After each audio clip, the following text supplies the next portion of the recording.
Hey everybody, this is Darren Van Dam and you're watching Flick Connection, the show that helps you get more out of movies, and today we're going to be talking about 10 great lesser known movies you can currently catch free right here on YouTube.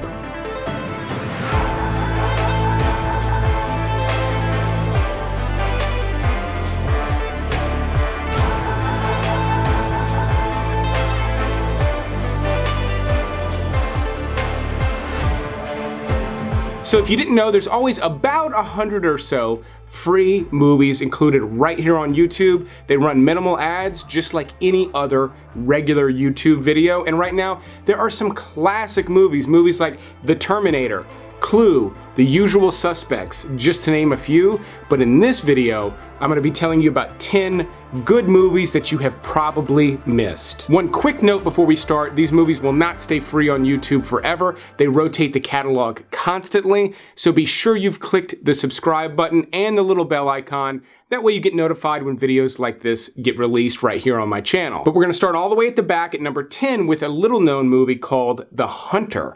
This stars Willem Dafoe as a hunter tasked with tracking down the last Tasmanian tiger, an animal that has long been thought to be extinct.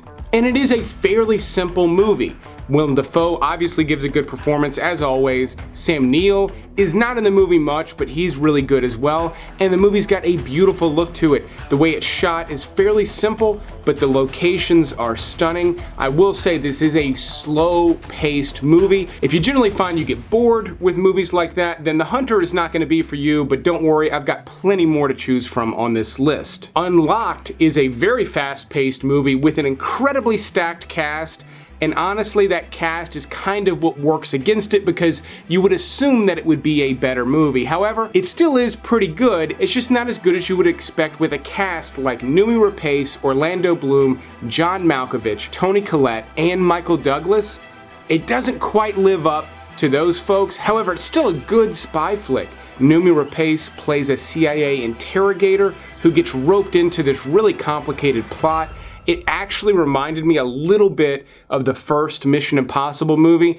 Nowhere near as good, but still a good watch, especially if you go into it with incredibly low expectations.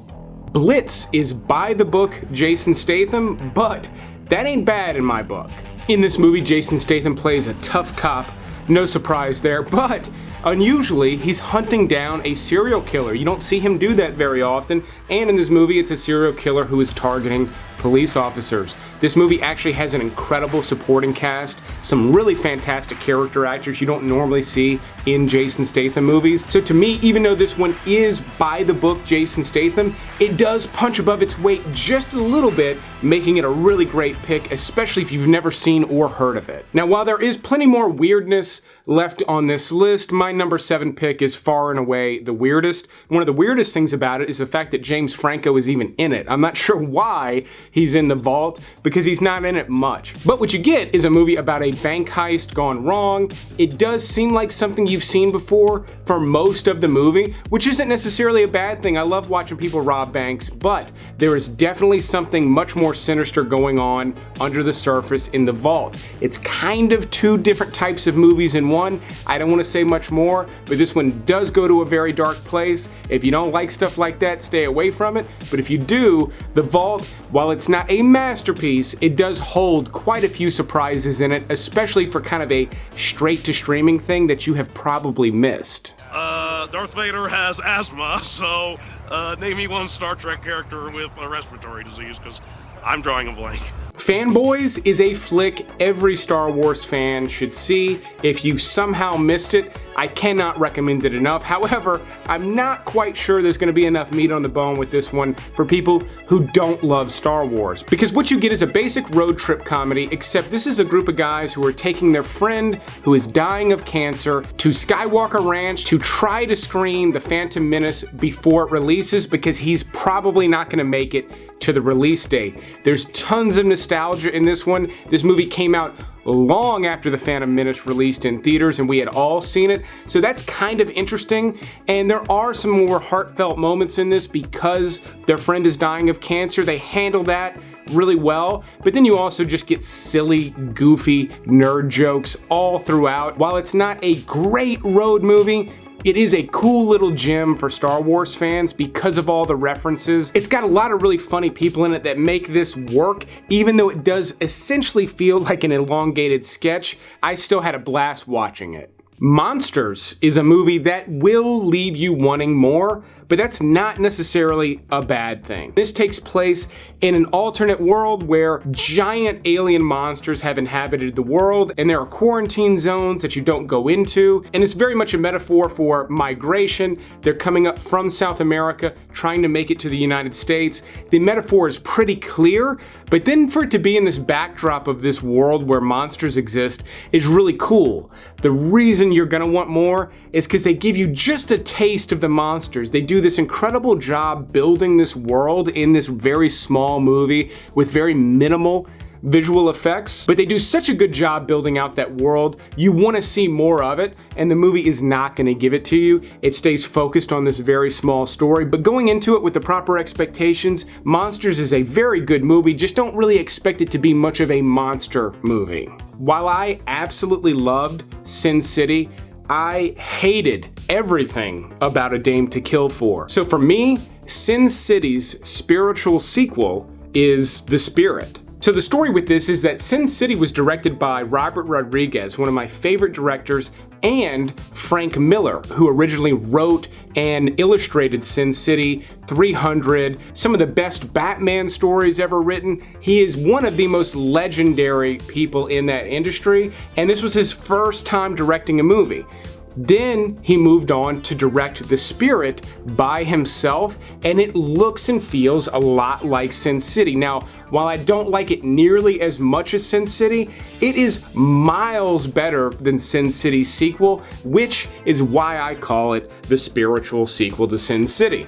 Again, keep in mind, these are free to watch on YouTube, but with the proper expectations going into them, you should be thoroughly entertained, especially with this one. It is an absolutely stunning movie. Now, I'm looking forward to seeing Don Cheadle in No Sudden Move on July 1st. It'll be in theaters and HBO Max, except Don Cheadle is always playing second fiddle with very few exceptions. But one of my favorite movies where he is the star is Traitor. Very similar to Unlocked, you get a lot of espionage elements in this one, but Don Cheadle plays a suspected terrorist.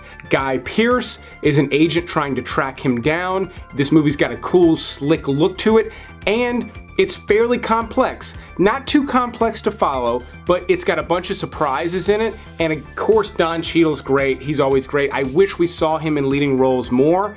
This movie is a good example as to why. I highly recommend this one. This one's not one to go into with like proper expectations.